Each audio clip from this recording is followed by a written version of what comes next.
Hello, this is Elliott Wave. Today is Monday, the June 9th, and yeah, as you can see, we're gonna be taking a look at the Dow.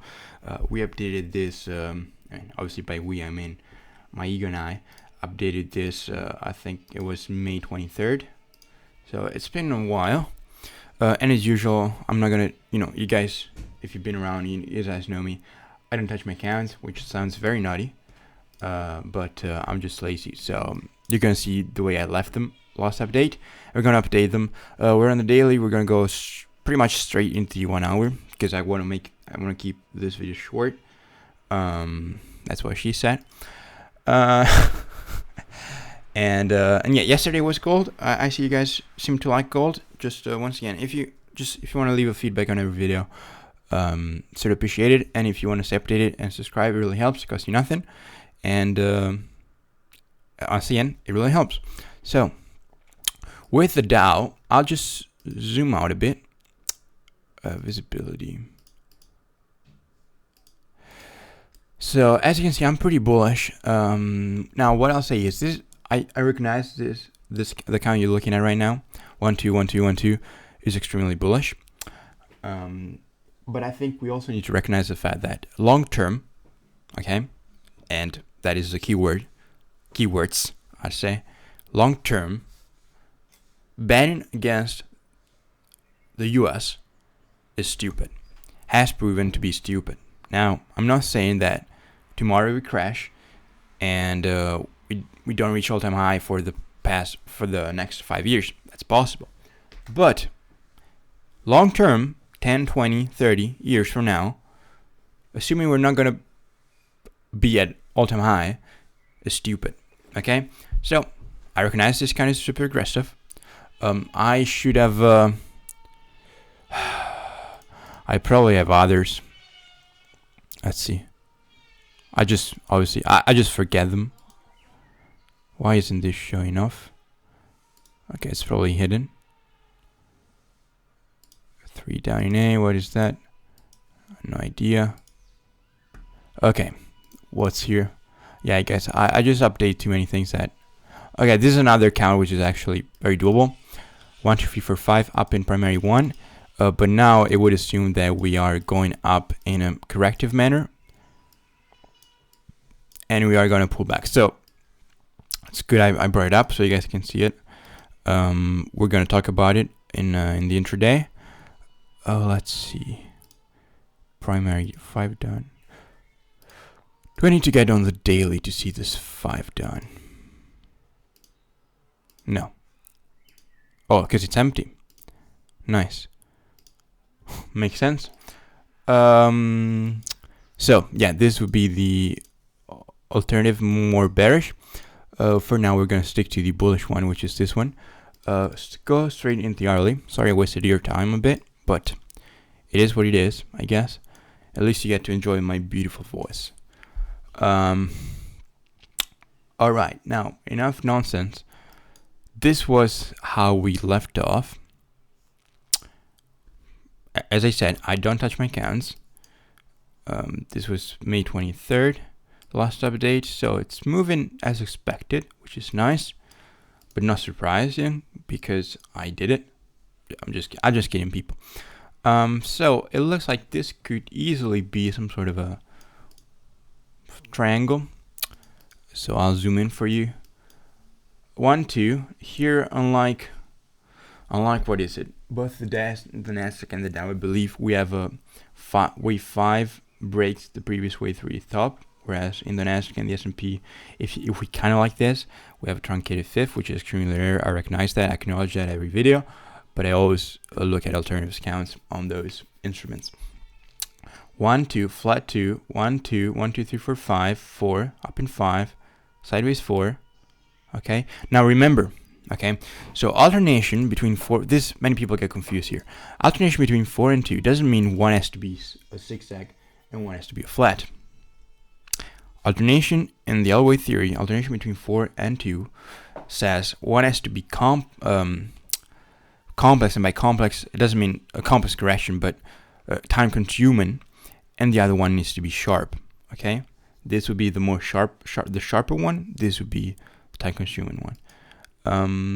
So basically one needs to take more time than the other, but still respect some sort of proportion. So obviously if time is going to be different, then expect not significantly different, then expect relationships in terms of size to be similar, if not equal. Now so that was technically the rule of alternation. So it's called the rule of alternation. So it should be a rule.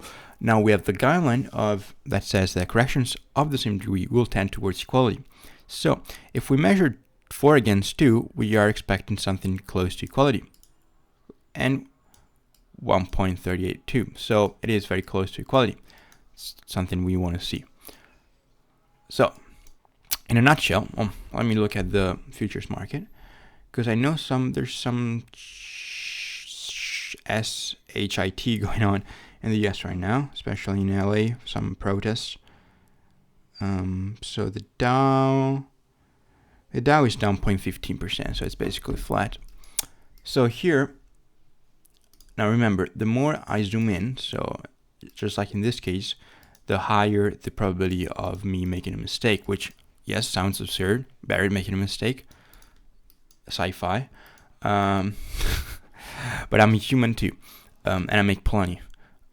So this would be my preferred count, okay? Now, what can I say? Not much really. This is my preferred count. This is how I would look at things. And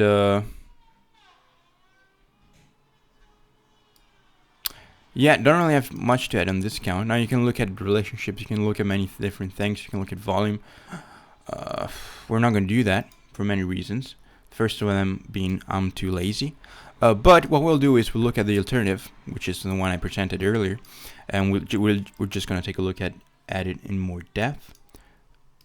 So here's the deal. So this downside, oh Barry, you don't label your subways.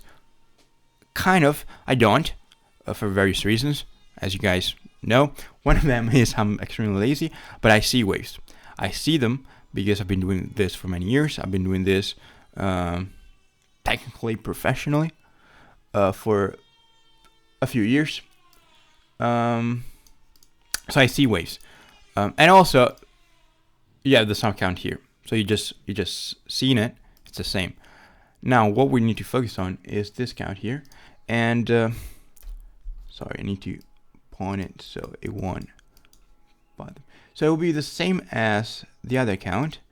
It's just a matter of what's next, right? What's in the afterlife, in the afterwave. So here basically, same subdivision in 3, okay? Same one. Same triangle here.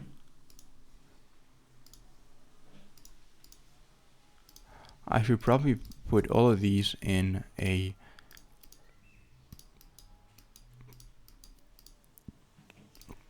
one-hour folder. Let's call it 1H. Okay. Same as the other one, but this time we are topping wave C of B, and then we crash. Now, what is confluence about? I mean, the only confluence, okay, probably not the only one, but one sort of confluence I see from this count is that this wave B would top near this wave B, which is the wave B 1 less degree. That is very common. A great example, a recent one, would be, I'll show you guys, Tesla. So with Tesla, actually, so I update the top 7 stocks in the Nasdaq, including Tesla. So this count was shared for free here on YouTube, and this was the count. Now you can look at older videos. I think the one from May 30th will do. So you see I'm not lying. So May 30th is here. Okay, we were here, and I called a potential bottom top in place. Now I obviously didn't say we have a top in place. I 100% said, look, we could have a top in place, but I don't know. If I knew, it wouldn't be here. That's my credo. But what is interesting is this wave B was near the wave B on 1 less degree. Okay. Now, back to the Dow, wrapping things up. Long term, I see one or the other. My preferred one is this one because, once again, long term, trying to bet against the US is always dangerous, but the other one is also very possible. Short term, I see the implications are the same. What if I'm wrong? Well, maybe if I'm wrong, we are in wave 3 goes here, and wave 4 goes here. But in that case, then we are 1, 2, 3, 4, 5 in either what is going to be wave 1, if this is the count, or what is going to be wave C. Okay, so basically here we have the same count. So basically this or 3, 4, and 5 into wave 1. Which one is it? No clue. If I knew, I wouldn't be here. That being said, thank you, people. Any questions? Let me know in the comments. And yeah, I'll shut up. Have a great Monday, everyone.